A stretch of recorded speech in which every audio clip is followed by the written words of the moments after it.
ദാവീദൊരു ആട്ടിടയനായിരുന്നു.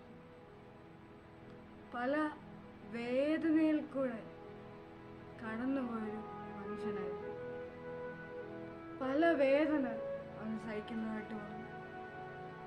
അവൻ്റെ സഹോദരങ്ങൾ അവനെ കൈവിട്ടു. അവൻ്റെ കൂട്ടുകാർ പോലും അവനെതിരായിട്ട് എഴുന്നേറ്റു. കാരണം എന്താ? ലോകത്തെക്കുറിച്ചുള്ളൊരു അറിവ് അവനില്ല. വെറും പൊട്ടനാണ് ദാവീദ്, ഒരു ആട്ടിടയനാണ് എന്ന് പറഞ്ഞു പലരും അവനെ തള്ളിക്കളഞ്ഞു. പക്ഷേ ദൈവം അവനെ തള്ളിക്കളഞ്ഞില്ല.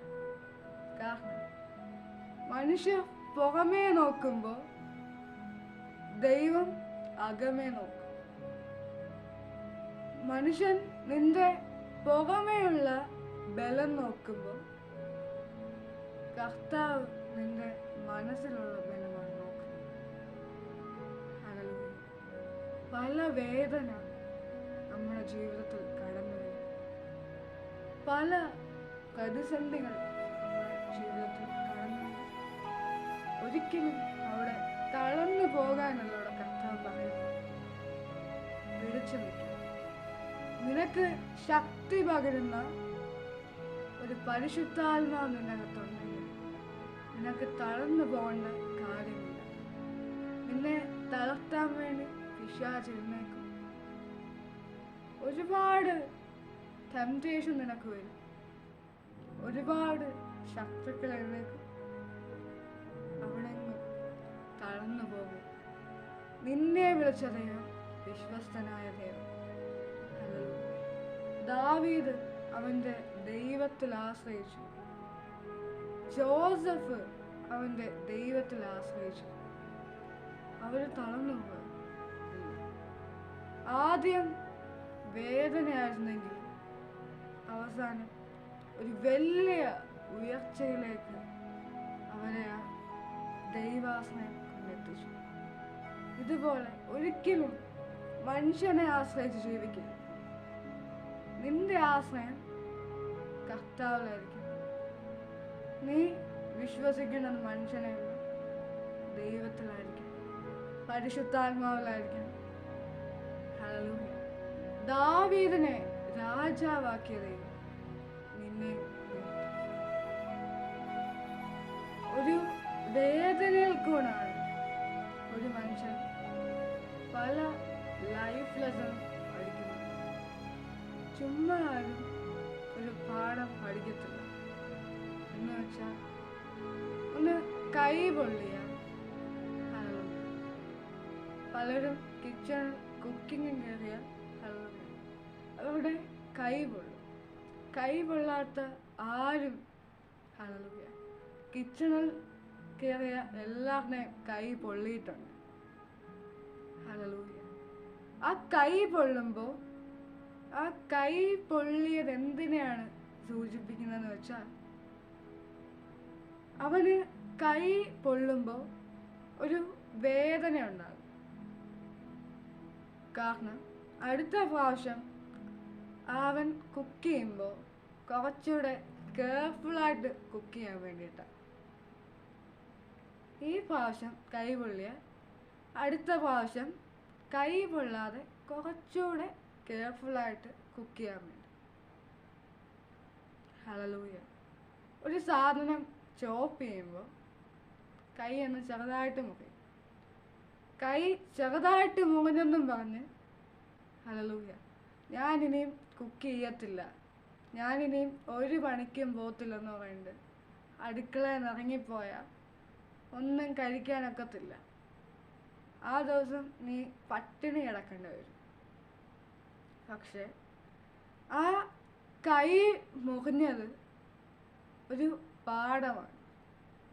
അടുത്ത പ്രാവശ്യം കുറച്ചുകൂടെ കെയർഫുള്ളായിട്ട് നീ ചോപ്പ് ചെയ്തുകൊണ്ടിരുന്ന സാധനം കുറച്ചുകൂടെ കെയർഫുള്ളായിട്ട് ചോപ്പ് ചെയ്യാൻ വേണ്ടിയിട്ടാണ് ആ സമയത്ത് നിന്റെ കൈ മുറിഞ്ഞത്.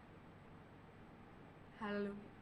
ഇതുപോലെ പല പ്രശ്നം നിന്റെ ജീവിതത്തിൽ വരും. ഹല്ലേലൂയ.